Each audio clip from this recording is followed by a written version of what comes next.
સ્વામી કહે છે કે શ્રીજી મહારાજ તો આ સત્સંગમાં 30 વર્ષ રહ્યા, એટલે કે 18 વર્ષની ઉંમરે લોજમાં પધારીને દીક્ષા ગ્રહણ કરેલી, ત્યારથી 49 વર્ષની ઉંમર સુધી પોતે આ સત્સંગમાં વિચરણ કર્યું. એટલે કે લગભગ 30 વર્ષ સત્સંગમાં રહ્યા અને હવે સાધુ રૂપે 10-20 પેઢી રહેશે. સામાન્યતઃ પેઢીની વાત આવે એટલે આપણને સહેજ એવો અંદાજ મંડાય કે ગુણાતીયન સ્વામી એ પ્રથમ પેઢી, એમ ભગતજી મહારાજ, શાસ્ત્રીજી મહારાજ, યોગીજી મહારાજ ને આજે પ્રમુખ સ્વામી મહારાજ એ ભગવાન સ્વામિનારાયણની 5મી પેઢી છે. આજે સવારે અરુણકુમાર અમને લેવા માટે આવેલા. એમની પાછળ, કારની પાછળ નંબર પ્લેટમાં M5 SNS એવું લખેલું છે કે મહારાજનું 5મું સ્વરૂપ શાસ્ત્રી નારાયણ સ્વરૂપદાસ SND એવું લખેલું છે. એટલે કેફથી અમને બતાવતા હતા. એટલે આપણી સામાન્યતઃ સમજણ છે કે ભગવાન સ્વામિનારાયણની આ 5મી પેઢી છે. યોગીજી મહારાજ જ્યારે એક વખત આ વાતનું નિરૂપણ કરતા હતા ત્યારે મુંબઈમાં વજુભાઈએ સ્વામીને પ્રશ્ન પૂછ્યો કે સ્વામી, આપ તો 4થી પેઢી કહેવાઓ, અને એવી રીતે આ 10-20 પેઢીનું લખ્યું હશે એ તો હમણાં પૂરી થઈ જશે, પછી કલ્યાણનું શું? મહારાજ તો પૂર્ણ પુરુષોત્તમ પૃથ્વી ઉપર પધાર્યા અને હજારો ને લાખો જીવોનું એમને કલ્યાણ કરવું છે, અને આમ 10-20 પેઢી આમ પૂરી થઈ જાય તો પછી અક્ષરધામનું શું? ત્યારે યોગીજી મહારાજ એકદમ પોતાની લાક્ષણિક શૈલીમાં માથે હાથ મૂકીને ઘસતા ઘસતા બોલ્યા કે ગુરુ, જેમ તમે ગ્રહસ્થ લોકમાં પેઢી સમજો છો એમાં પેઢી નહીં સમજવાની. આ તો અલૌકિક પેઢી છે. આ બ્રહ્માંડ રહે ત્યાં સુધી એક જ પેઢી ચાલે, એટલે જે આ પહેલી જ પેઢી છે મહારાજની. આ બ્રહ્માંડ રહે ત્યાં સુધી હજી પહેલી જ પેઢી કહેવાય. એટલે એવી 10-20 પેઢી ચાલશે. ત્યારે બધાને સભામાં એમ થયું તો વાંધો નહીં, મેળ પડી જશે. સ્વામીએ લખ્યું કે આ તો મહારાજ આ લોકમાં પધાર્યા તે ભેળા આ સાધુ આવ્યા છે, બાકી આ સાધુ આ લોકમાં હોય નહીં. સ્વામી એવું પણ બોલ્યા કે જેને મહારાજની ઓળખાણ થઈ તેનો 1 પગ અક્ષરધામમાં, અને જેને આ સાધુની ઓળખાણ થઈ એના 2 પગ અક્ષરધામમાં. એટલી બધી વાતોનો એટલો બધો મહિમા ગુણાતીયન સ્વામીએ પણ સ્વમુખે કહેલો છે. શ્રીજી મહારાજ એક વખત ત્યાં કચ્છ પ્રદેશમાં માંડવી પધાર્યા અને સભામાં આવી રીતે સાંજે કથા વાર્તા કરતા હતા. સંતો હરિભક્તો બધા બેઠા હતા અને તે વખતે ત્યાં હરબમજી સુથાર અને એમના બધા સાથેના બધા હરિભક્તો લગભગ 30 ગાંવની મજલ કાપીને પદયાત્રા કરીને આવેલા. 30 ગાંવ એટલે એક ગાંવ એટલે લગભગ 3 કિલોમીટર થાય. 90 કિલોમીટરની પદયાત્રા કરીને આવ્યા હશે. 1 કે 2 રાત કદાચ ક્યાંક રોકાણા પણ હશે. અને આવ્યા અને મહારાજને સભામાં દંડવત કર્યા. મહારાજે સામું જોયું જ નહીં. ફરી વખત બધા હરિભક્તો નજીક આવીને મહારાજનો ચરણ સ્પર્શ કરવાનો પ્રયત્ન કર્યો ત્યારે મહારાજ આમ બીજી તરફ જોઈને કથા વાર્તા ચાલુ રાખી. ફરી વખત જે ડિરેક્શનમાં મહારાજ જોતા હતા તે બાજુ ફરી બધા હરિભક્તો ફરી વખત મહારાજની આમ દ્રષ્ટિ મેળવવા માટે તે બાજુ આવ્યા. તો ફરી વખત મહારાજે બીજી બાજુ દ્રષ્ટિ ફેરવી લીધી અને એ બાજુ જોઈને કથા વાર્તા કરવા માંડ્યા. ત્યારે હરભમજી સુથાર એકદમ મહારાજની સન્મુખ ઉભા રહી ગયા અને મહારાજને વાત કરી, મહારાજ તમે અમારા દાખલા સામે તો જુઓ, અમે 30 ગાંવ એ કાપીને પદયાત્રા કરીને બધા હરિભક્તો નાના મોટા ભાઈ આવ્યા છે, આપ કૃપા દ્રષ્ટિ તો કરો. અને ફરી વખત બોલ્યા કે અમારા દાખલા સામે તો મહારાજ જુઓ. આ શબ્દ બીજી વખત સાંભળ્યો એટલે મહારાજ એકદમ હસવા માંડ્યા અને મહારાજ બધા સભાજનોને સંબોધીને કે આ હરભમજી 30 ગાંવ ચાલીને આટલેથી હજી અહીંયા આવ્યા, એમાં તો અમને સંભળાવી દીધું કે અમારા દાખલા સામે તો જુઓ. હરભમજીને એવો ભાવ નતો, પણ સહેજ આ એક વાર્તાલાપનો એક શબ્દ પ્રયોગ છે. એટલામાં તો અમને સંભળાવી દીધું. મહારાજ કે અમારા દાખલા સામે તો જુઓ, અને અમે તો ઠેઠ અસ્ત આવરણ પાર અક્ષરધામમાંથી આવ્યા છીએ. અમે કોઈ દિવસ હરિભક્તને એમ કીધું નથી કે અમારા દાખલા સામે તો તમે જુઓ. 1992માં જ્યારે યોગીજી મહારાજનો શતાબ્દી મહોત્સવ આપણે ઉજવતા હતા, એ આખા વર્ષ દરમિયાન અનેકવિધ બધા કાર્યક્રમો થયેલા. એમાં યોગીજી મહારાજના જે બધા મહિમાના ભજનો એ દુલાભાયા કાગ ને બધા અન્ય કવિઓએ બનાવેલા છે, એના સંપુટ પણ તૈયાર કરવાના હતા. એટલે મુંબઈમાં ત્યાં રેકોર્ડિંગ કરવું નક્કી થયું. એટલે યોગીચરણ સ્વામી અને બધા સંતો ત્યાં મુંબઈ હતા અને એ લોકોને એમ થયું કે આપણે સારામાં સારું રેકોર્ડિંગ થાય એટલે બહાર એકદમ પ્રોફેશનલ સ્ટુડિયોઝમાં આપણે રેકોર્ડિંગ કરાવીએ. ત્યાં મુંબઈમાં વેસ્ટર્ન આઉટડોર સ્ટુડિયોઝ છે, જ્યાં બધા બોલિવૂડના પણ બધા હિન્દી મૂવીઝના રેકોર્ડિંગ ઘણા બધા સોંગ્સના ત્યાં થતા હોય છે અને મોટા મોટા આર્ટિસ્ટ બધા આવતા હોય છે. એમના માલિક દામન સૂદ એમનો એપ્રોચ આપણા સંતોએ કર્યો અને કહ્યું કે આવી રીતે અમારે આ તૈયાર કરવું છે અને આખો પ્રોજેક્ટ એમને બતાવ્યો. સહેજે પહેલા એમના મનમાં એમ થયું કે આ તો શું બધા સંતો છે, શું ગાશે અને આમ આ બધો પ્રોજેક્ટ કેવો હશે. પેલા ચાલકોને મારી ફી પણ નહીં પોસાય. જેમ પ્રોફેસર ફ્રીજને પહેલી વખત અક્ષય મુનિ સ્વામી જોઈન થયેલું એવું કે આ સંસ્થાને મારી ફી નહીં પોસાય, એમ આવી રીતે એમને મનમાં એવું થયું. પણ પછી બધું રેકોર્ડિંગ ને બધું શરૂ થયું અને આપણે સંતોનો અવાજ સાંભળ્યો અને સંતોને બધાને ગાતા વગાડતા સાંભળ્યા, બહુ જ રાજી થઈ ગયા.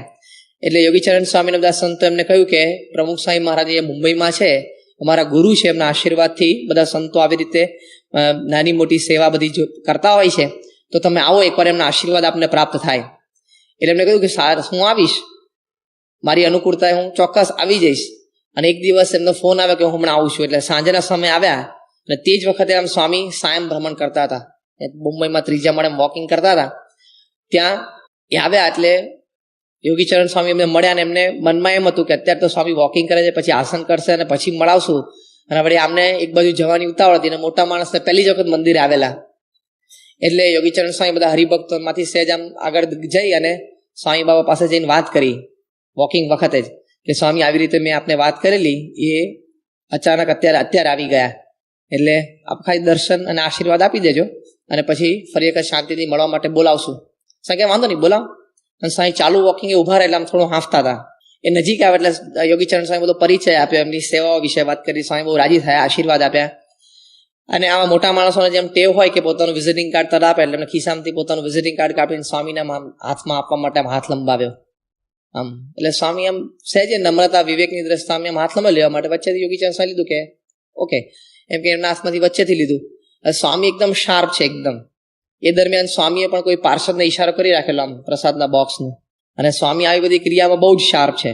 એમ વ્યક્તિગત મુલાકાતમાં બેઠા હોય અને હરિભક્તો સવાર બપોર સાંજે એમને મળતા હોય ત્યારે કોઈને કંઠી પહેરાવી હોય તો આમ હાથ લાંબો કરે ને તરત હાથમાં ટોટી કે કંઠી આવી જવી જોઈએ.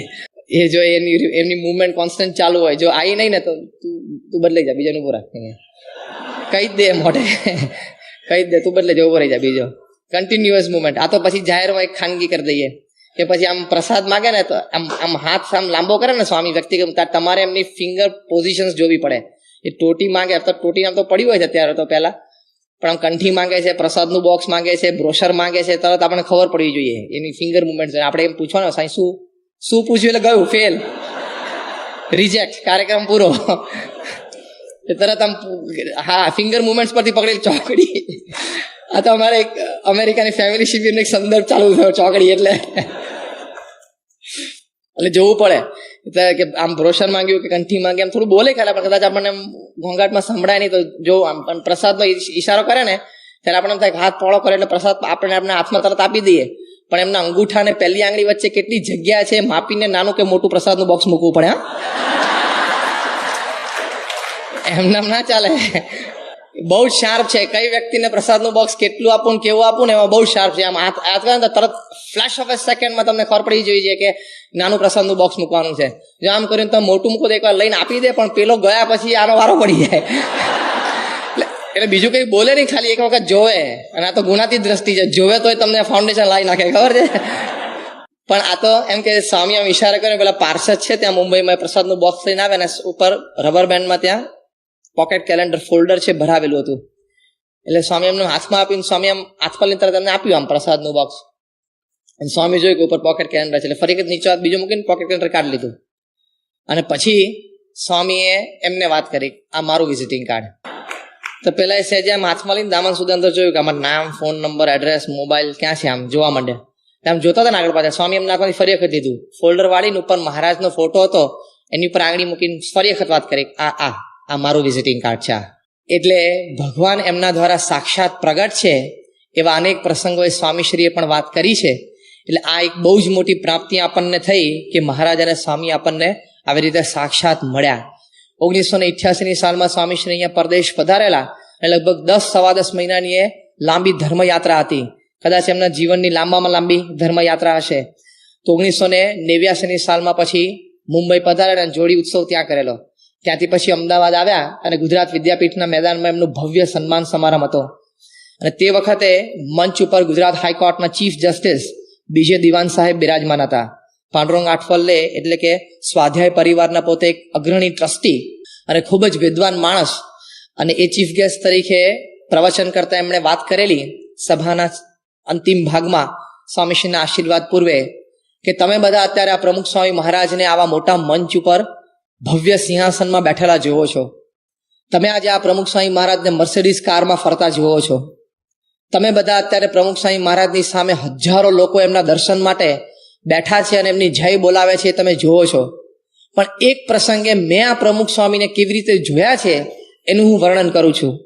એમ કહીને બીજે દિવાન સાહેબે લગભગ 25 થી 30,000 એ સભાજનોની વચ્ચે આ પ્રસંગ કહેલો કે 1948ની સાલમાં 1948 તે વખતે અમારા જ કુટુંબીજનમાં એક વ્યક્તિને ત્યાં સારંગપુર હનુમાનજીની માનતા હતી અને બધી એમનું કાર્ય પૂરું થયું એટલે ત્યાં માનતા છોડાવવા માટે મેં સારંગપુર ગયેલા. બપોરનો સમય હતો, બધી વિધિ તો પૂર્ણ કરી અને ત્યાં તો બધે રસોડું ને બધું બંધ થઈ ગયેલું ખ્યાલ ચૂકમાં, એટલે અમારે ત્યાં જમવાનું શક્ય બન્યું નહીં અને જમવાનો સમય ઘણો થઈ ગયો. બપોરે લગભગ 1:30-1:45 થઈ ગયેલા. એટલે અમને એમ થયું કે સામે અક્ષર પુરુષોત્તમનું મંદિર છે, ત્યાં અમે જઈએ. ને ત્યાં પછી સારંગપુર ત્યાં અક્ષર પુરુષોત્તમ મંદિરે ગયા. બપોરે 1:45-2 સમય હશે. મંદિરમાં કોઈ વ્યક્તિ નહીં અને વૈશાખ મહિનો હતો એટલે જબરદસ્ત તાપ હતો. અને મંદિરની પાછળ ગયા, ત્યાં સામાન્ય 2 ઓરડા જેવું હતું. ત્યાં એક બહુ નાનકડા સાધુ, શુક્લકડી એમની કાયા, એ ઊભા પગે એક દિવાલની સામે બેઠેલા, ઢીચણ સુધી એમનું ધોતિયું ચડાવેલું હતું અને બાજુમાં એક તગારામાં એ ગાર માટીનું લીપણ હતું અને હાથ બોળી અને માટીનું આમ લીપણ એ દિવાલ ઉપર કરતા હતા. અમે ત્યાં નજીક ગયા એટલે સહેજે આમ અમારા થોડા ચાલવાનો અવાજ થાય, એનાથી એકદમ પાછળ એમને જોયું અને અમને 4-5 પુરુષોને વ્યક્તિઓને એમને જોયા એટલે સહેજ ઊભા થઈને પોતાના કપડાં સરખા કર્યા અને પછી બહુ પ્રેમથી અમને હાથ જોડીને એમને કહ્યું કે જય સ્વામિનારાયણ. અને પછી એમને પરિચય આપ્યો, એમને નામ કહ્યું. અમે પણ કહ્યું કે આવી રીતે અમે અમદાવાદથી આવ્યા છે અને આવી રીતે અમારે માનતા હતી. અમારા વાર્તાલાપ પરથી ને અમારા મુખ પરથી એ પારખી ગયા કે અમારે જમવાનું બાકી હશે. તરત અમને પૂછ્યું કે તમારે જમવાનું બાકી છે? એટલે અમે કહ્યું કે હા, ચલો મારી સાથે એમ કહીને અંદર લઈ ગયા અને ત્યાં અમને કીધું કે અહીંયા બેસો. અને પછી બેસવા જતા હતા ત્યાં સુધીમાં તો એમને આસન પાથરી આપ્યા.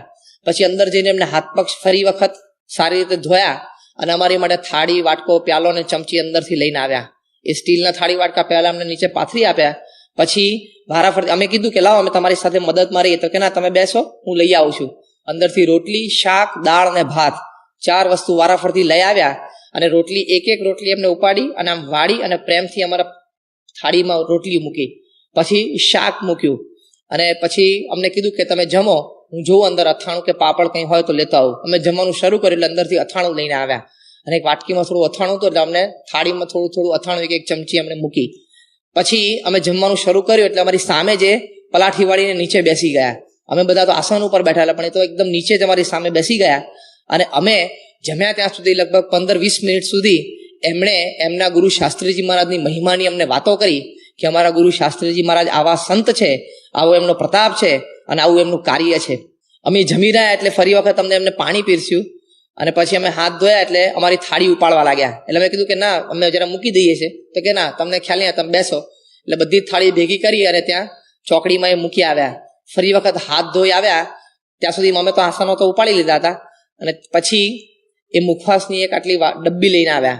ધાણા અને દાળનો મુખવાસ હતો, એમાંથી થોડો પોતાના હાથમાં લઈ એના હાથથી જ અમને એ મુખવાસ જમાડ્યો. અને પછી અમને કીધું કે હવે શું કાર્યક્રમ છે? એટલે અમે કહ્યું કે અમારે નીકળવું છે, સાંજે અમારે એક કાર્યક્રમ છે, અમદાવાદ પહોંચવું છે.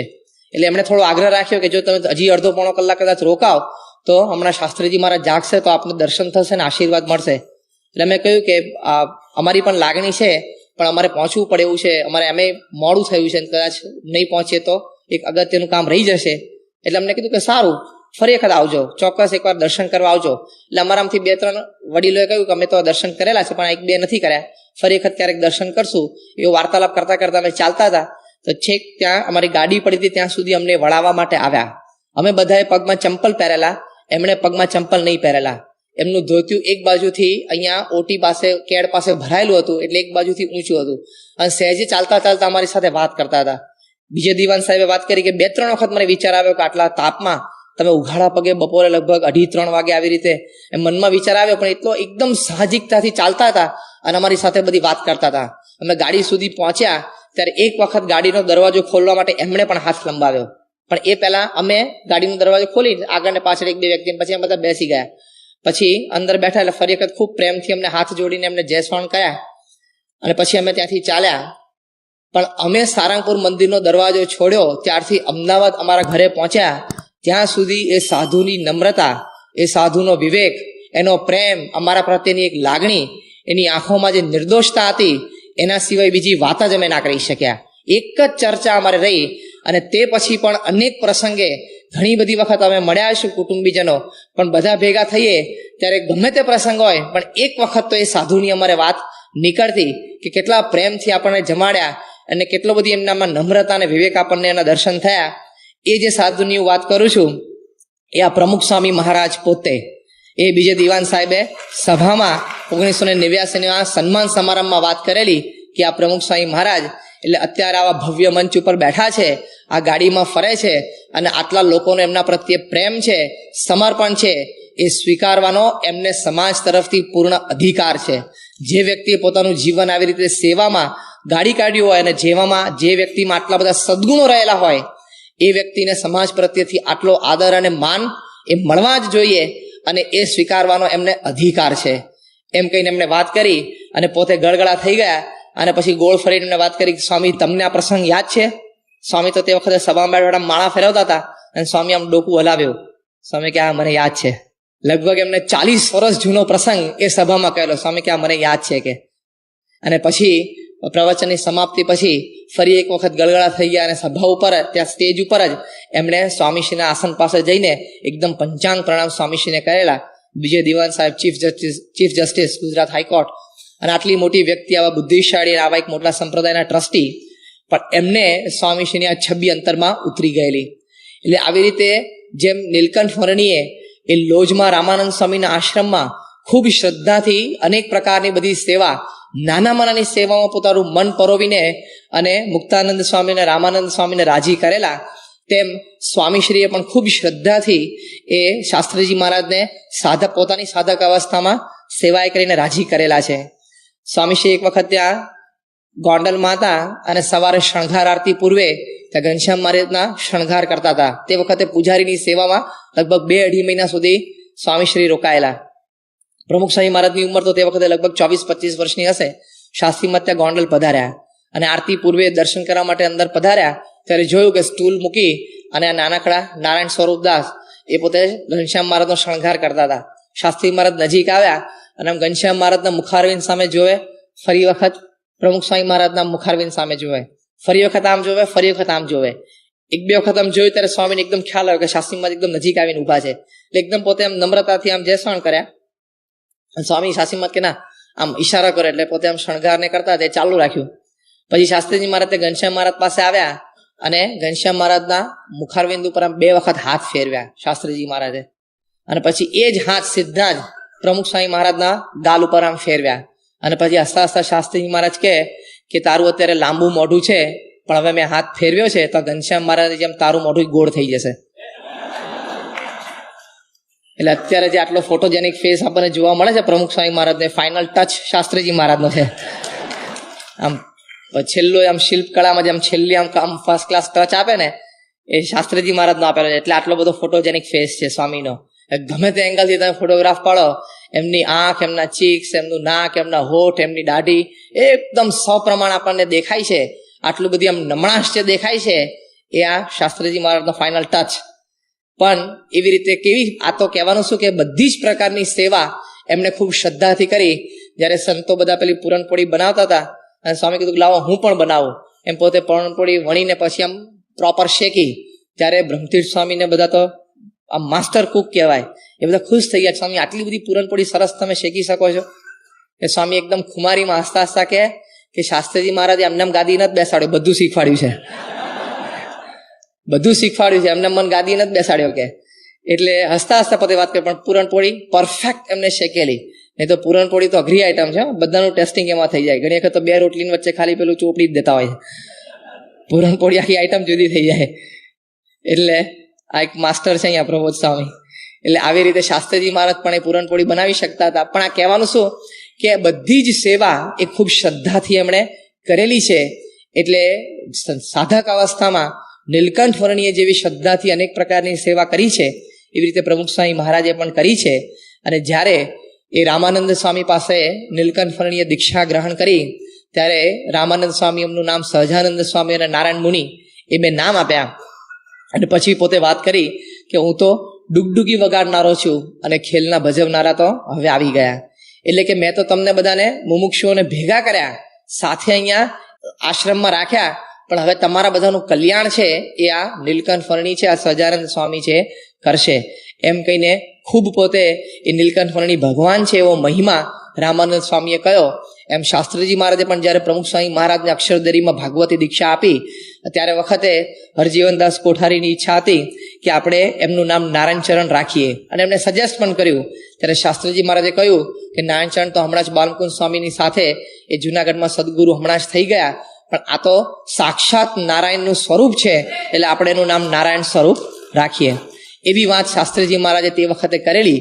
એટલે નીલકંઠ વર્ણીને દીક્ષા આપતી વખતે રામાનંદ સ્વામી એમના ભગવાનપણાની વાતો કરેલી, એમ શાસ્ત્રીજી મહારાજે પણ પ્રમુખ સ્વામી મહારાજને દીક્ષા આપી ત્યારે એમનામાં ભગવાન અખંડ રહ્યા છે અને એ જ સ્વરૂપ છે એ વાતો તે વખતે અક્ષરદેરીમાં કરેલી. અને રામાનંદ સ્વામી પાસે એ સહજાનંદ સ્વામીએ માગી લીધું કે તમારા ભક્તને જો થોડું પણ દુઃખ આવવાનું હોય તો એ મને આવે. કઈ કક્ષાનું? કે એમને કદાચ એક રૂવાડે એક કોટી વીછી કરડિયાનો વીછીના ડંખનું દુઃખ આવવાનું હોય તો મને રૂવાડે કોટી વીછી કરડિયાનું દુઃખ આવે. તમારા હરિભક્તના નસીબમાં જો રામ પત્તર આવવાનું હોય, એટલે કે ગરીબી આવવાની હોય, તો એ મારે ભાગ્ય આવે, પણ તમારા હરિભક્ત છે અન્ન વસ્ત્રે કરીને દુઃખી થાય નહીં. એવું રામાનંદ સ્વામી પાસે શ્રીજી મહારાજે માગી લીધું. એ આપણે વચનામૃતમાં પણ આપણે સાંભળીએ છીએ, વાંચીએ છીએ. એમ જ્યારે પ્રમુખ સ્વામી મહારાજે ને શાસ્ત્રીજી મહારાજે ચાદર ઓઢાડી 21 મે 1950 આંબલીવાડી પોળ ત્યાં અમદાવાદમાં, તે વખતે પ્રમુખ સ્વામી મહારાજે પણ પોતાના ગુરુ શાસ્ત્રીજી મહારાજ પાસે માગી લીધું કે હું મારા દેહના છેલ્લા શ્વાસ સુધી આ તમારી સંસ્થા સિદ્ધાંતને આપને વફાદાર રહું અને તમારા હરિભક્તોની સર્વે પ્રકારે ખેવના રાખી શકું એવા આશીર્વાદ આપજો. એટલે હરિભક્તોને એ યોગ અને ક્ષેમનું વહન એ રામાનંદ સ્વામી પાસે સહજાનંદ સ્વામીએ જેમ માગી લીધેલું, એમ પ્રમુખ સ્વામી મહારાજે પણ શાસ્ત્રીજી મહારાજ પાસે હરિભક્તોનું સર્વ પ્રકારે શ્રેય કરી શકું અને થાય એ રીતનું વરદાન એમણે માંગી લીધું છે. અને શાસ્ત્રીજી મહારાજે ખૂબ રાજી થઈને એમને આશીર્વાદ આપ્યા છે. એટલે આજે પણ આપણને દેખાય કે સ્વામીશ્રી એવી રીતે કરી રહ્યા છે. તો આવી રીતે એ બાલ્યાવસ્થાથી માંડીને દીક્ષા સુધી જેમ નીલકંઠ વર્ણીના જીવનમાં અનેક પ્રસંગો આપણને દેખાય છે, એમ પ્રમુખ સ્વામી મહારાજના જીવનમાં પણ અનેક પ્રસંગો દેખાય છે. અને આ જે પ્રતિજ્ઞા એમને લીધી છે એ વાત મહારાજે કારણીના 6ઠ્ઠા વચનામૃતમાં કરી છે. મહારાજે પોતે વાત કરી કે અમે તો અમારો આ દેહ છે એ હરિભક્તો માટે કૃષ્ણ અર્પણ કરી રાખ્યો છે. એટલે કે અમારા દેહની કોઈ પરવા જ નથી. સુખ દુઃખ, થાક, હતાશા, કંટાળો, નિરાશા કશું જ નહીં. કેવળ હરિભક્તો રાજી થાય એવી રીતે જ અમે હંમેશા સવારથી સાંજ સુધી વર્ત્યા છીએ. એમ પ્રમુખ સ્વામી મહારાજે પણ પોતાનો દેહ સર્વ પ્રકારે કૃષ્ણ અર્પણ કરી રાખ્યો છે. શ્રીજી મહારાજ એક વખત વિચરણ કરતા કરતા કચ્છ પધાર્યા અને કચ્છ પ્રદેશમાં વિચરણ કરીને મહારાજ ત્યાં કચ્છમાં આધોઈ પધાર્યા. ત્યાં રાયધણજીના દરબારમાં મહારાજે ઉતારો કર્યો અને એમના પત્ની કરણીબા, મોટી ઉંમરના વૃદ્ધ બંને પતિ પત્ની, પણ મહારાજ પ્રત્યે અનન્ય એવો ભાવ, મહારાજ પ્રત્યે પૂર્ણ પુરુષોત્તમપણાની નિષ્ઠા. મહારાજ ત્યાં પધાર્યા, બેઠા, બધાએ દર્શન દંડવત કર્યા અને પછી કરણીબાએ મહારાજને કહ્યું કે મહારાજ થાળ તૈયાર થાય છે, ત્યાં સુધી બધા હરિભક્તો ભેગા થયા છે, તો તમે થોડી વાતો કરો, બધાને દર્શન સુખ આપો અને પછી થાળ તૈયાર થાય એટલે આપને બોલાવું છું. કરણીબાની તો ઘણી મોટી ઉંમરને મહારાજ પ્રત્યે એમને દીકરાપણાનો પણ ભાવ હતો. જે કારણીને 5મા વચનામૃતમાં મહારાજે લખ્યું છે કે ભગવાન તો અનેક રીતે વર્તે, એમ કરણીબા એ વૃદ્ધ ઉંમરના બાય હરિભક્તને મહારાજ પ્રત્યે એવો અનન્ય ભાવ. એટલે મહારાજને વાત કરી કે તમે થાળ થાય ત્યાં સુધી બેસો ને હું તૈયાર કરું છું. મહારાજે વાતો કરી અને પછી કરણીબા બોલાવા આવ્યા કે થાળ તૈયાર થયો છે ને આપ જમવા માટે પધારો. મહારાજ આમ ઊભા થતા હતા અને તે વખતે મહારાજના આમ ચરણાવિંદ નામના દર્શન કરણીબાને થયા અને એમ જોયું કે મહારાજને તો કાંટો વાગ્યો લાગે છે. એટલે સહેજી આમ નીચા નમીને એમને ત્યાં ચરણાવિંદનો સ્પર્શ કર્યો ત્યારે આમ ખરબચરું જણાણું, એટલે કે મહારાજ તમને પગે કાંટો વાગ્યો છે. મહારાજ કે કદાચ હશે તો કે ઉભારો કાઢી આપું, એમ કહીને કોઈ તીક્ષ્ણ આવું નાનું શસ્ત્ર હશે લઈ આવ્યા અને અંદર કાંટો કાઢવા માટે બેઠા. તો મહારાજના બંને ચરણાવિંદમાંથી કરણીબાએ તે વખતે 18 કાંટા કાઢ્યા અને 18 કાંટા કાઢીને કરણીબાએ કીધું કે મહારાજ તમે આટલા બધા કાંટા વાગ્યા છે ત્યાં સુધી કોઈને કહેતા નથી, આટલું બધું સહન કરી લો છો તમે. મહારાજ કે આ હરિભક્તોના ઘરે પધરામણી એકથી એક પછી બીજી ચાલે છે, એક ગામથી બીજે ગામ ચાલે છે, રાતોરાત બધી મુસાફરી ઘોડે સવારી કરવી પડે છે, એમાં સમય જ નથી રહેતો કે તપાસ કરે કે શું વાગ્યું. લે કેટલી બધી પધરામણી હરિભક્તોને રાજી કરવા માટેની વાત છે. એ કરણીવા કે મહારાજ વાગે ત્યારે તરત કાઢી ના નાખીએ. મહારાજ કે વાગે ત્યારે ખ્યાલ તો આવે, પણ એ વખતે પધરામણીના દોરમાં હોઈએ એટલે એ સમય મળતો નથી. હવે મહારાજની મોજડીની આર પાર એ કાંટાની સૂઈ નીકળી જાય, એવા કાંટા વાગતા હોય ને મહારાજ એની પરવા ન કરે, પણ 18 કાંટા પગમાં ઘૂસી જાય ત્યાં સુધી મહારાજે કોઈ દિવસ એ સંભાવના રાખી જ નથી કે દેહ છે એ સત્સંગને અર્થે કૃષ્ણ અર્પણ. એટલે કે આટલો બધો ભીડો, આટલો બધો પરિશ્રમ બેઠીને પણ હરિભક્તોને રાજી કરવાનું તાન. આપણે જાણીએ છીએ કે 1980ની સાલમાં પ્રમુખ સ્વામી મહારાજ અમેરિકા પધાર્યા અને ત્યાં બોસ્ટનમાં એક હરિભક્તના ઘરે પધરામણી કરીને બહાર આવતા હતા. તે વખતે એ ડાબો પગ જમણી મોજડીમાં અને જમણો પગ છે ડાબી મોજડીમાં નાખવાનો પ્રયત્ન કરતા હતા. આ પ્રસંગ આપણે ખૂબ પ્રસિદ્ધ છે અને સંત પરમ હિતકારીમાં પણ સાંભળીએ છીએ અને જોઈએ છીએ. ત્યારે વિવેક સાગર સ્વામીએ નારાયણ ભગતે સ્વામીને પૂછ્યું કે સ્વામી આટલું તમને આ જમણો પગ આ બાજુ નાખો, એ મોજડી આ બાજુ છે. ત્યારે સ્વામી આમ સહેજે બોલી ગયા, સ્વામી કે મને દેખાતું નથી. નારાયણ ભગત વિવેક સાગર સાહેબ વાત કરી કે સ્વામી આટલું નથી દેખાતું? તો કે સ્વામી કે ના, આમ ધૂંધળું દેખાય છે, આમ અંધારા જેવું લાગે છે. એટલે વિવેક સાગર સ્વામીને એમ થયું કે આ તો આંખે મોતૈયો આવી ગયો લાગે છે, કે આમ વંચાય છે. સ્વામી કે આમ વંચાય પણ આમ ધ્યાન રાખવું પડે, નજીક લાવવું પડે. એટલે કે આપણે પધરામણી પૂરી કરીએ અને ઉતારે જઈએ. સ્વામી કે થોડી પધરામણી પતાવી દઈએ. વિવેક સાગર સાહેબ કે પહેલા ઉતારે ચલો. અને ત્યાં ગયા હરિભક્તો, કેસી પટેલે બધા મુખ્ય હરિભક્તો ભેગા થયા અને ત્યાં હોસ્પિટલમાં ત્યાં સ્વામીને બધી તપાસ કરાવડાવી અને પછી તો આપણને ખ્યાલ છે કે કેટરેક ઓપરેશન સ્વામીને બંને આંખે થયું, ડાબે અને જમણી આંખે. અને ત્યાં બોસ્ટનમાં જે 1980માં થયેલું. પણ જેમ શ્રીજી મહારાજને પગમાં 18 કાંટા વાગ્યા ત્યાં સુધી એમણે દેહની પરવા ન કરી અને હરિભક્તોના ઘરે પધરામણી કરીને એમને રાજી કર્યા, એમ પ્રમુખ સ્વામી મહારાજને પણ બંને આંખે મોતૈયો થઈ ગયો. અને ત્યાંના ડૉક્ટર તો એમ બોલેલા, ડૉક્ટર હચિન્સન, કે તમે સારું થયું કે ભગવાનની કૃપા કે અત્યારે લઈ આવ્યા.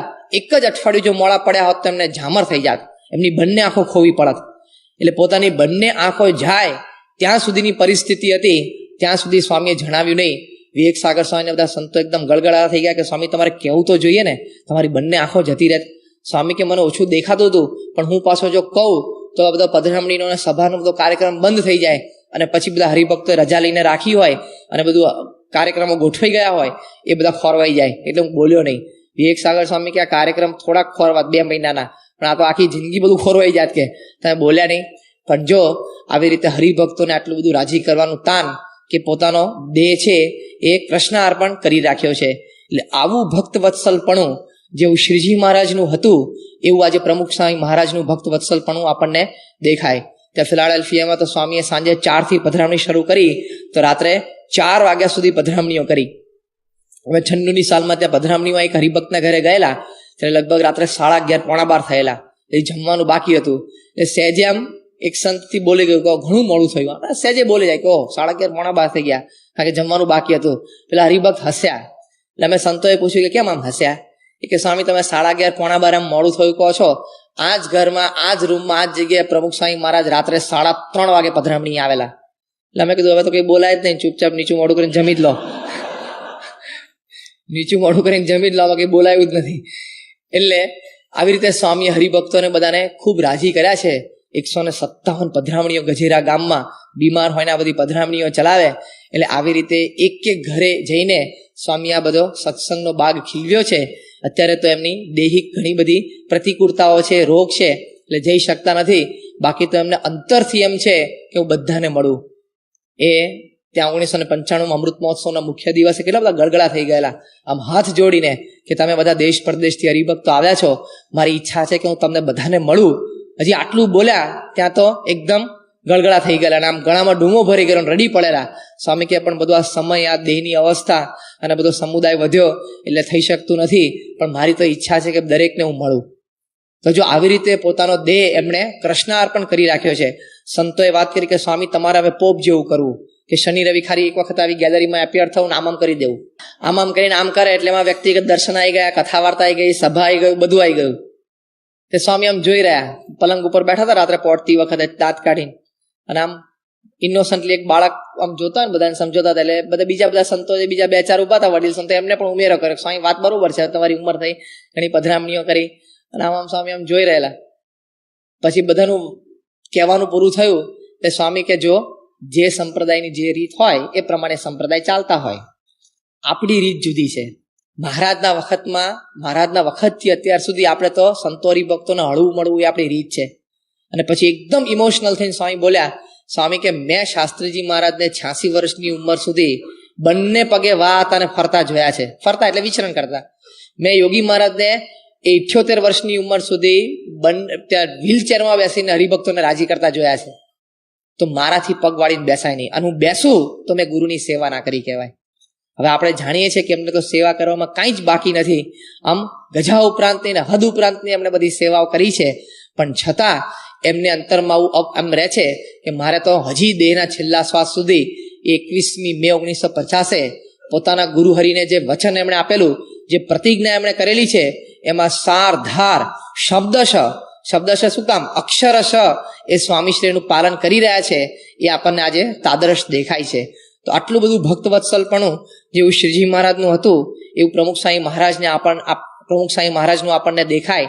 અને એ ભક્તવત્સલપણાના દાવે હરિભક્તોના બધાના નાના મોટા પ્રશ્નો હોય, એમના વ્યવહારિક સાંસારિક કૌટુંબિક બધા પ્રશ્નો હોય, એમાં પૂરેપૂરો રસ લઈ અને એ કોઈક રીતે જો એ પ્રશ્નમાંથી મુક્ત થાય તો વધારે સારી રીતે ભગવાનનું ભજન ભક્તિ કરી શકે, એ હેતુથી મહારાજના વખતથી આપણા સંપ્રદાયની આ રીત છે કે આપણી ગુરુ પરંપરા છે એ આપણા વ્યવહારિક પ્રશ્નોમાં પણ રસ લે છે.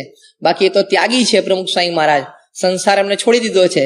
પછી આપણે દુકાન લેવી કે નહીં, બિઝનેસ લેવો કે નહીં, અને અહીંયા લંડન દેશમાંથી અહીંયા વસવા આવવું કે નહીં, આપણા દીકરા દીકરીઓને શેમાં ભણાવવા કે નહીં, એના લગ્ન આવી રીતે કરવા ના કરવા જ ઠેકાણે, એ બધામાં વળી એમને રસ શું હોય?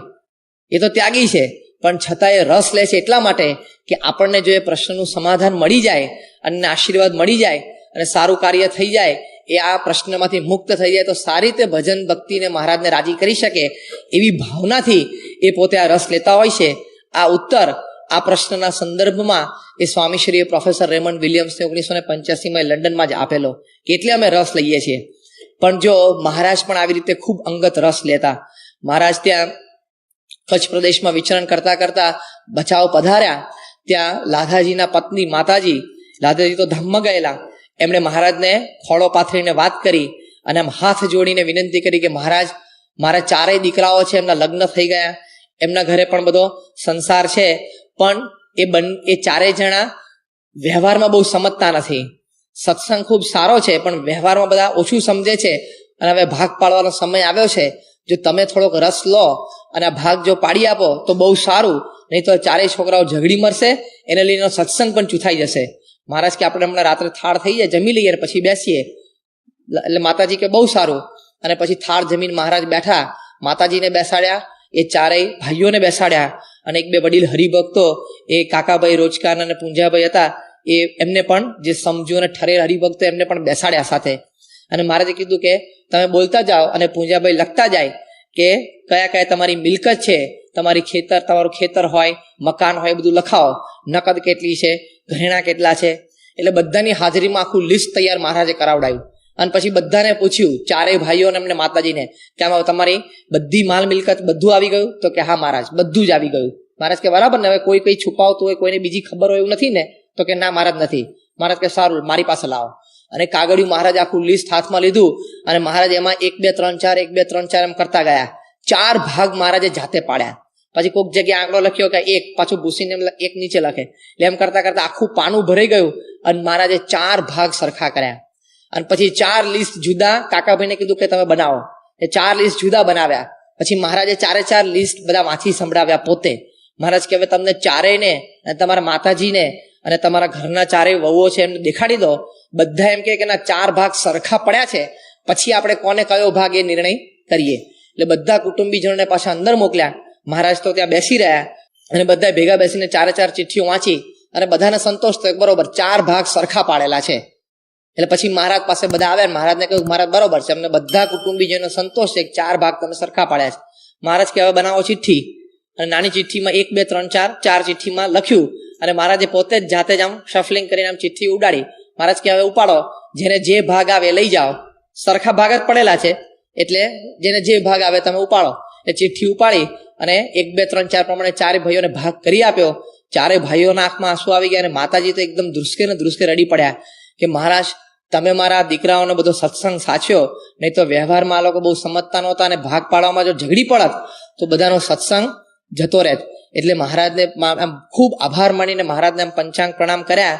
ત્યારે કુકડો બોલ્યો, સવાર પડી ગયેલી, રાત્રે મહારાજ જમીને 8, 8:30 વાગે બેઠા હશે, સવારે 5 વાગે એ મહારાજ એક પલાઠીએ બેસીને આ ભાગ પાડીને ઊભા થયા. ઊભા થઈને સીધું જ દાંતણ હાથમાં પકડ્યું. આખી રાત બેસીને મહારાજે આ 4 ભાઈઓના ભાગ પાડી આપેલા. એમ પ્રમુખ સ્વામી મહારાજે પણ આ ભક્ત વત્સલપણાના દાવે કેટલા બધા હજારો કુટુંબમાં જે સત્સંગમાં છે એના વ્યવહારમાં ઘણો બધો રસ લઈ અને મહારાજે એમને વ્યવહારની બધી સ્વામી અનુકૂળતા કરી આપી છે. અને ઘણા બધા ફેમિલી તો આપણે એમ કહી શકીએ કે તે એક્ઝિસ્ટ બીકોઝ ઓફ પ્રમુખ સ્વામી. પ્રમુખ સ્વામીના લીધે એમનું અસ્તિત્વ છે.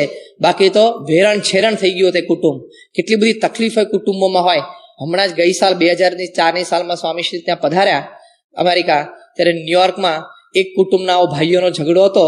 એ લગભગ 3 કે 4 ભાઈઓ એમના ભાગ પાડવા માટે એમને સમજાવવા માટે 6 દિવસ સુધી સળંગ 1-1 કલાક બેઠા. અને 6 દિવસે એ 6 કલાકની આમ બધી ટોટલ એ મીટિંગ પૂરી થઈ અને સ્વામીએ બધું અનુકૂળતા કરી આપી. ત્યારે 4 ભાઈઓને એમ થયું કે જો સ્વામી ન ભળ્યા હોત તો કોઈ રીતે ભાગ પડત નહીં. એમના પિતાશ્રી તો એકદમ ગળગળા થઈ ગયા અને આમ રડીને સ્વામીના ખોળામાં માથું મૂકી દીધું કે સ્વામી તમે અમારા ઘરનો બધો સત્સંગને વ્યવહાર સાચ્યો, બાકી તો આ ભાઈઓના ભાગમાં તો બધું વેરણ છેરણ કુટુંબ આખું સ્પ્લિટ થઈ જવાનું હતું. અને બાઈઓમાં પણ એટલે 4 દીકરાઓના વહુઓમાં પણ ખૂબ ઝઘડો થઈ જાત. પણ આ તમે સાચ્યું તો જો આવી રીતે આપણે અત્યારે હરિભક્ત હાજર હોય એટલે આપણે નામ આપતા નથી, પણ આવી રીતે મહારાજ જેમ એ હરિભક્તોના વ્યવહારની ખૂબ ચિંતા કરતા, એમ પ્રમુખ સ્વામી મહારાજ પણ હરિભક્તોના વ્યવહારની આટલી બધી ચિંતા કરી. એમનું એક ભક્ત વત્સલપણું છે કે એમને ભજનમાં અનુકૂળતા થઈ શકે એટલા માટે.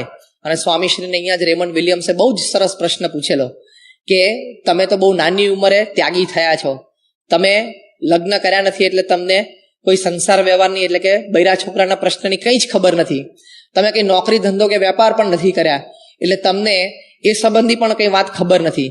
તો આટલા હજારો લોકો તમારી પાસે આવે છે અને આવી જ મૂંઝવણો ઠાલવે છે, આવા જ પ્રશ્નો રજૂ કરે છે અને તમે પ્રેમથી છૂટથી માર્ગદર્શન આપો છો કે આમ આશીર્વાદ છે, વાંધો નહીં, દુકાન વેચી કાઢ, આશીર્વાદ છે, લગ્ન કરી નાખ, નથી કરવું, તું રહેવા દે, હા ના જ કરો છો સવારથી ઉઠીને. અને અત્યારે જો સ્વામીનું પોઝિશન જ એવી છે, સવારથી ઉઠીને એમને ડિસિઝન જ આપવાના.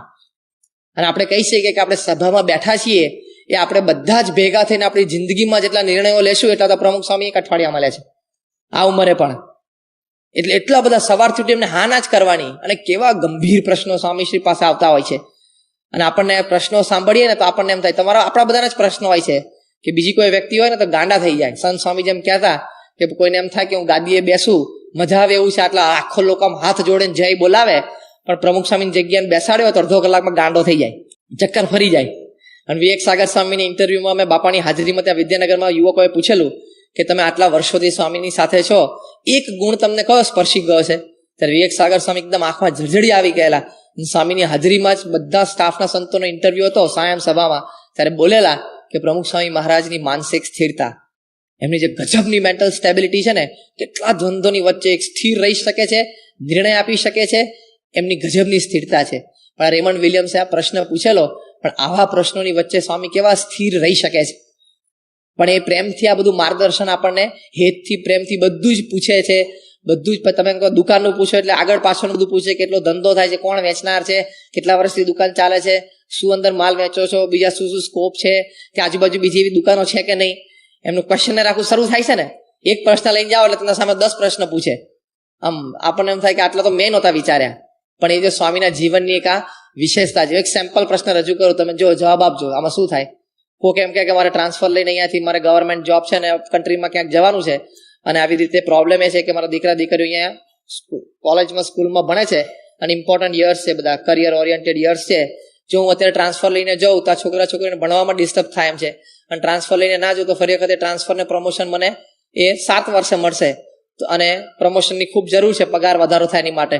સામે દીકરા દીકરી પાછળ એકલા રહી શકે એમ નથી, કોઈ સગાવાલા નથી, ક્યારે એવું પ્રશ્ન છે, તો હું શું કરું? ટ્રાન્સફર લઈને જાઉં કે ના જાઉં? બોલો. આ તો પેલો વ્યક્તિ પ્રશ્ન રજૂ કરે ને તો સ્વામી એમ કહેવાનું કે એમ કર, હું વિચારું, તું એમ કરે 9 વાગે ને રાત્રે મને 9 વાગે એવું કહેવાય? રાત્રે 9 વાગે એના જેવા 25 લાઈનમાં ઊભા જ છે, અને અત્યારે રજૂ કરે તેની પાછળ 25-35ની લાઈન બધી આવી જ છે. સીધો ફોન સ્વામી પર આવે કે સ્વામી મારી દીકરીનું લગ્ન કરવાનું હતું ને એક જગ્યાએ ઠેકાણું જોયું છે, આમ આપણા પેલા જ્ઞાતિ પ્રમાણે પેલું જ છે, થોડું ઊંચ નીચ થાય એવું છે, પણ આવી રીતે છોકરો આ કમાય છે, આવી રીતે છે, એકનો એક દીકરો છે, એ લોકો આમ રહે છે, એના ફાધર ધામમાં ગયેલા છે, અને આપણે દીકરી આટલું ભણે, છોકરો થોડોક ઓછો ભણેલો છે, પણ એના એક ધંધો છે, અને આ રીતે અમારી દીકરીને થોડું ગમે છે, અમારા વડીલોને પહેલા છે, વડીલો બે મળ્યા છે ને વાતચીત થઈ છે. હા, within 3 minutes he describes the whole case. અને સ્વામી ફોન ઉપર હા આશીર્વાદ છે, વાતો નહીં કરી નાખો, ભલે આશીર્વાદ છે, જય સ્વામી, ફાટ મૂકી દેવાનો લો. આવા ડિસિઝન તો સવારથી રાત સુધી કેટલા આપવાના? હવે સ્વામીએ તો જોયા તો ના હોય, બે જોયા પેલા છોકરાને જોયે, પેલી બાજુ જોયું જ ક્યાં હોય, ઊંચું નીચું કાળું ધોળું કશું જોયું ના હોય સ્વામીએ તો. અને સ્વામીએ બધા ડિસિઝન આપવાના, ખબર છે કેટલી મોટી રિસ્પોન્સિબિલિટી.